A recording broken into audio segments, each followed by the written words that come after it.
Translator, Endless Fantasy Translations Editor, Endless Fantasy Translations. Who is so bold? Bayan looked brave, but he could barely stand up straight. He tried to show a calm expression, but his slightly trembling voice betrayed him. Appearing like the wind was Miss Sophie. She came out from the side looking as if she just experienced hardships and shouted. Who dares to behave atrociously? Sophie was aware of the identity of her guests and knew that not many people in the Empire would dare offend them. As a result, her voice was louder than usual. As soon as Sophie shouted, at least 7 to 8 robust men immediately came running out from the side door. Each man held a long black rod, while 2 of the leading men also held swords. It looked like they were warriors. When Bayan saw the men that appeared, he calmed down and shouted. Enough nonsense! Kill him! I will be responsible for his death. The intruder laughed in disdain. At this time, from behind the intruder, a man calmly walked in. The man was also tall and he wore the clothing of a noble's attendant. His yellow hair and long nose made it evident that he was from a different nation. His face was squarish and he had a sturdy body. His whole body seemed to emit a violent and murderous smell. Rhodey had seen such temperament before from Rant at home when he swung his sword. The man's eyes swept across and then he laughed in disdain. Kill us? Do you have the ability? Bayan looked unhappy. He had never met anyone who dared to be so presumptuous towards him before in the imperial capital. He looked at the foreigner and immediately exclaimed. Why are you standing there like idiots? Kill the both of them. When they heard the order, the robust men roared and rushed forward. Rhodey watched and frowned. He had a bad feeling about this. Sure enough, before the guards could reach the front, the barbarian already punched down a few of them with his fists. Before the 2 warriors could even slash, one was punched in his chest and flew away before he could even groan. The other warrior had his sword grabbed and broke into 2 by the barbarian with his arm strength.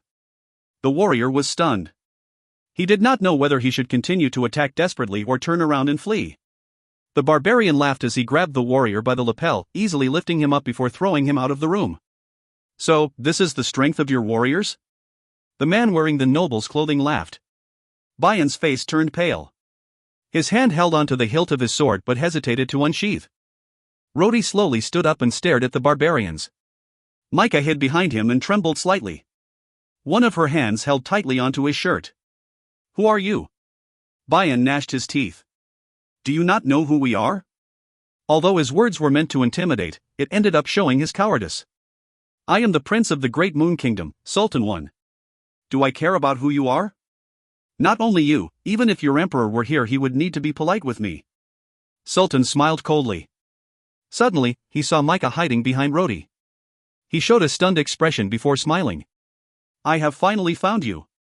I came here looking for the imperial capital's famous beauty Miss Micah. I do not want anything else. I just want to see her and now I want to take her with me. Nothing will happen if you all behave. Sultan smiled and walked towards Rhodey. He then stretched out his hands to pull Micah. Rhodey was angry and whispered. Do not worry. I am here. I will not let him take you. Micah was shivering but showed a surprised expression when she heard what Rhodey said. She noticed Rhodey had a strange look. Move aside. Sultan glared at Rhodey. Rhodey pulled Micah behind him and said in return, Get lost. Bayan's face turned purple and quietly said. Seth. Enough. Forget it. Rhodey spared Bayan a cold glance and spoke again. No. No? Sultan laughed loudly. He spoke loudly and eagerly. We have defeated several tens of thousands of your troops.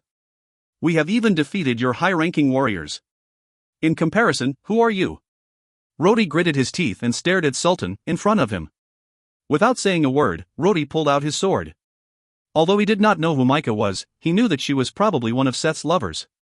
As a man, in this scenario, it was absolutely impossible to retreat. Good. Sultan raised his eyebrow. It seems like you still have a backbone. Ronder too. Kill him. He then stepped back and watched Rhodey with interest. The barbarian immediately strode up and looked at Rhodey, from head to toe. He grinned and smiled. Young boy. Come on. The barbarian said. He then gave Rhodey a punch to knock him down. Rhodey snorted. He reacted by slashing at the arm of Ronder. However, he only heard the sound of metal clashing. Ronder's arm was not injured in the slightest. Fool. He has an arm guard. Andy's voice sounded in his ears. Soon, the other party started to smash around wildly. Rhodey did not dare to confront him head-on, and he could only dodge. These days, his training of the whipping technique by Instructor Carter may not have improved his swordsmanship, but it had certainly improved his agility. With a loud bang, the table that Ronder hit was split into two. The wines and dishes on the table were scattered everywhere. Rhodey took this opportunity to go around Ronder and slashed his waist. Once again, he heard the sound of metal clashing and did not manage to injure Ronder. He must be wearing an armor, Rhodey suddenly thought. Rhodey, relying on his swiftness, continuously moved around Ronder while slashing him. Each slash was met with the sound of metal clashing. Although Ronder had already been slashed several times, with that armor he was wearing, those slashes could not injure him. Rhodey then roared and aimed for his head, but Ronder held his hands high to block it. As soon as the sword slashed the arms, sparks appeared. Rhodey quickly jumped and kicked Ronder in the chest with all his strength. Ronder, who was kicked, stepped back a few steps and shook his head. His eyes showed an ominous glint. Rhodey held the sword with both of his hands and watched his opponent vigilantly. However, he has already started to breathe heavily. Earlier, with those few strokes, Rhodey had already shown off his swordsmanship. Whether it was speed or skill, they were both good. Unfortunately, that had no effect on the monster in front of him, and he really had no way out. Fool! If you continue fighting like this, you will end up dead, Andy exclaimed. What else can I do? That person is wearing such tough armor. No matter how I slash or stab, it does not affect him at all. He also has extremely frightening strength. I already kicked him as hard as I could, but it only pushed him back 2 steps. Unless it is a broadsword or a lance, I would not be able to hurt him. But in my hands is just a normal sword, thin and lone. It has no power at all. What lance? If you had used that lightsaber, you would have already defeated him, Andy roared angrily at Rhodey. These words gave Rhodey an idea. He moved back and put both his hands on the hilt of the sword. He stared at Ronder quietly. What's wrong? Don't you want to fight anymore? Surrender? Ronder sarcastically roared. Rhodey said nothing but coldly glared back. Sultan was initially laughing, but his face soon changed. There was something odd about the young man in front of him. Ronder also became vigilant. He saw his opponent took a deep breath and lifted his sword. Suddenly Ronder saw his opponent open his bright eyes and a dim golden light radiated from his body. The room suddenly dimmed as the light concentrated on Rhodey's sword. The sword that was supposed to only be made of iron was suddenly emitting a bewitching golden light. Sultan's face became discolored as he involuntarily shouted. Fighting energy? You actually know how to use fighting energy? Ronder's eyes stung for a brief moment, and before he could clearly see, the sword had already slashed down. When he noticed the silver-colored edge of the sword, half the height of a man striking down, it was already too late to dodge. Without a choice, he raised his arms to block it, protecting his head and chest. After a loud bang, the lightsaber could be seen slashing Ronder's arms. He screamed and his steel arm guards immediately broke. Ronder's body moved back about half a meter before flying and crashing into a wall, destroying a cabinet in the process. His clothes were torn and the armor underneath was also tattered. Blood was all over his body. Even half of his pants was gone, revealing his black hairy thigh. There were also some deep blood-stained cuts. Ronder's entire body trembled as he struggled to stand up. However, he could not move. He eventually fainted. Sultan, who had lost his earlier arrogant demeanor, rushed to Ronder and checked on his injury. He then stood up and said, Good. Good. You actually broke his arms and ribs. What is your name? With that kind of skill, you cannot be an ordinary person. The moment Rhodey used that sword, he felt like his strength was drained. He felt weak as though he was going to faint. He struggled to stay standing. I am Seth. Tulip family Seth. Sultan showed a somewhat astonished face. Good. The Tulip family's heir. Truly well-deserved reputation. I will remember it. A few foreigners wearing animal hide then rushed into the room and quickly lifted Ronder. Sultan looked at those few men in the room and left with them, without saying anything else. Bayan sighed gently and whispered to Rhodey. Don't bother them anymore. Let them go. Rhodey already had no more strength. He could only smile and nodded after listening to those words. The moment Sultan and his men were out of sight, Rhodey felt that he could hold on anymore as he swayed and collapsed. With a pondering expression, Micah, who was behind him, quickly rushed over to support Rhodey.